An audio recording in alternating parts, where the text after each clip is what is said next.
Welcome back. You're watching a continuing coverage here from Davos 2023. I'm Shereen Bhan, and joining me now is the MD of Asia Pacific for BCG, Neeraj Aggarwal. Many thanks for joining us here on CNBC-TV18. It's great to have you back. So everyone's putting out surveys on business confidence, doing a pulse check. What's BCG doing? What's the pulse check that you guys have put together? Look, the way we look at the world right now is it's a topsy-turvy world out there, right? But within this topsy-turvy world, I think there are a few thematics which stand out for us, which, depending on who you talk to, is on top of mind. And I would say the three top of mind that I pick up is, one is this whole topic of tech and digital, which people have invested a lot on, but have they really got the benefits from it? And can they lean in and go further? The other one is the climate and sustainability. Yeah. It's a big thing out there. And in light of inflation, other challenges, is it taking a back seat? Is it firstly out there? So that's the second thing we hear.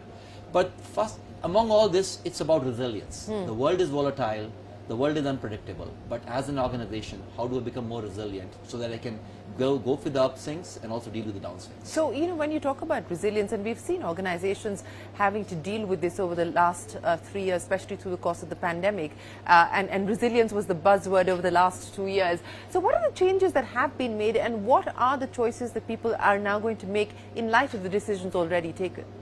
So firstly, I think many CEOs realize that a bunch of black swan events happened all together. A pandemic happened. Many CEOs had grown in an era of low interest rates for 2 decades plus. Interest rates went up, and inflation at a multi-decadal high. Correct. And then we were in an era of no Cold War, no geopolitical differences. It was one-way traffic. Yeah, and suddenly you have a war. Yeah. So the rules of the past are no longer working.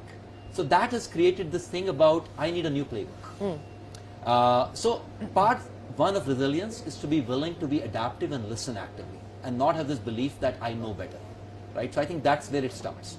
But then a sensing and adapting capability is very, very critical, and the best CEOs are trying to hone in on that and keeping an active eye on, we don't know much better, but let's learn fast. Let's learn and respond fast.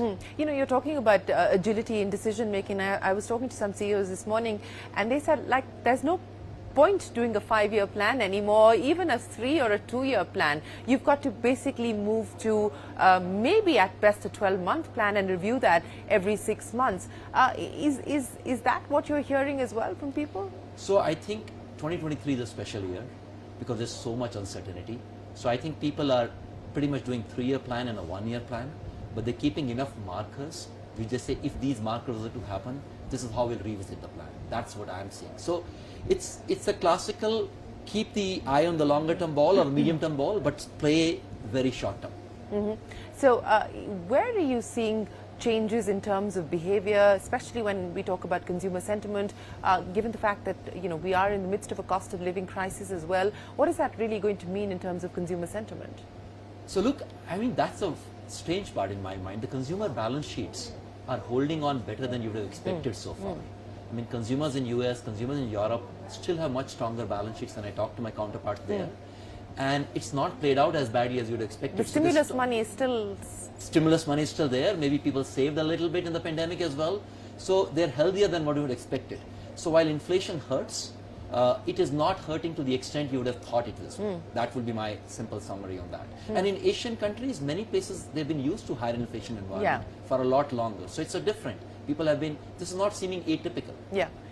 Well, what is very, very clear here in the conversations in Davos is that the mood in Asia is also very different. And of course, things have suddenly turned, even as far as China is concerned, seems like wanting to re-engage with the global economy at this point in time. But on Asia, whether you talk about India or you talk about what's happening in Vietnam, etc., there are many bright spots. Absolutely. So when I talk to CEOs across the world, I think the Asian CEOs are the most optimistic right now. They feel the macro winds they feel the tailwinds behind them. So that's great.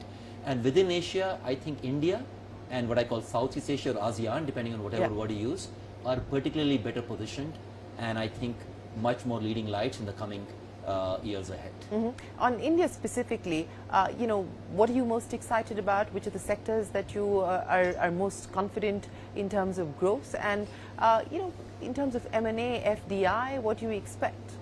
So firstly, I think almost every company now wants to have an India strategy. So that's a good thing, right? I mean, companies you would have not thought of who are not interested in India are saying, look, this is something we cannot ignore. There was a very interesting incident somebody told me. While India's population became larger than China, I thought nothing of that moment.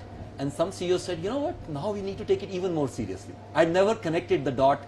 They said this is the biggest country in the world. Yeah, the biggest consuming country. Yeah, biggest consuming country in the world, getting richer. So that's just an interesting side anecdote. But on variety of things, I'm feeling excited about India. But I feel particularly excited about 2 or 3 things I'll call out. One is our digital explosion that is happening in India. I think is of a quality which will set the tone for the rest of the world. I think our digital playbook is one of its kind, genuinely, and a lot which Global South will want to replicate. Yeah. I think the entrepreneurs in India, I feel the animal spirits are back after, at a level which is really exciting. And I think while parts of infrastructure need fixing, some physical infrastructure is also roads, ports and others are becoming important enablers. And PLI scheme particularly I'll call out, there's a lot of excitement on the manufacturing side saying this could actually make a difference in us investing or not investing. And you see more people actually pulling the trigger and making the investments? I think people are close to pulling the trigger and some are pulling the trigger, but very, very serious discussions happening on. Well, that's good to hear. Neeraj, it's always a pleasure to speak with you. Thanks very much for joining us here in Davos on CNBC-TV18. My pleasure, Shereen. Well, with that, it is time for us to take a break, but we continue the conversations. Don't go anywhere. Back in a minute with a lot more. Stay tuned.